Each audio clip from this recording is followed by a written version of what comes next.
They did end up starting school again. There was all these rules, of course, about masks, right? My son's not going to wear a mask. So many kids out there with sensory processing issues, they're not going to wear a mask. Some of the kids would, but there's no way my son's going to wear a mask. So immediately he's breaking the rules, right?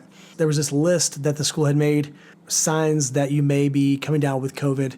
If you hit any of these signs, stay home from school. And you get to come back to school when you have a negative COVID test or it's been 10 days. Well, my son, he had a lot of behaviors that were obsessive, compulsive, and at that time, he had gotten into this thing where he would gag himself. He would put his fingers in his mouth and he would sometimes make himself throw up. So on the list of things that was a possible sign of COVID was vomiting. So he would make himself throw up at school.